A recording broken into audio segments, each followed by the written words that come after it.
ఆయన నెక్స్ట్ ఇంకో top director లిస్ట్లోకి చేరిపోయారు already ఈ సినిమాతో చేరిపోయారు. అండ్ ఇంకా పెద్ద పెద్ద స్థాయికి వెళ్ళాలని మనస్ఫూర్తి కోరుకునే వ్యక్తిలో నేను ఒకడినండి. And I'm very very happy. అలానే మా రాధామోహన్ గారికి, శ్రీధర్ గారికి చాలా చాలా థ్యాంక్స్ చెప్పుకుంటున్నాను. అండ్ ఇది నా 10th ఫిలిం, ఇది నా 10th ఇయర్ ఇండస్ట్రీకి వచ్చి, తెలుగు ఇండస్ట్రీకి వచ్చి 10th year, 10th anniversary. So and అదేదో అది అంటారు కదా, సో ఆచరణలో 10th ఇయర్ 10th ఫిలిం. ఇవాళ నాకు ఇంకో ధమాకా జరిగింది.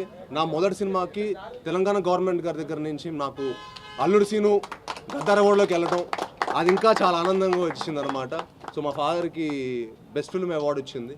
So it was one of the very happiest moment నాకు. ఇవాళ నాకు ఒకటే రోజు 2 ధమాకా దొరకటం అనేది చాలా చాలా ఆనందంగా ఉంది. అండ్ తెలంగాణ గవర్నమెంట్ కూడా చాలా థ్యాంక్స్ చెప్పుకుంటున్నాను ఆ అవార్డు ఇచ్చినందుకు. సో ఇవాళ భైరవం అండ్ గద్దార్ అవార్డు రావడం అనేది it one of the most memorable day నాకు. Thank you one and all for each and everyone who have supported this film, and please go watch it and enjoy it only in theaters. Thank you one and all. మర్చిపోయాను మా అన్నల్ని మర్చిపోయి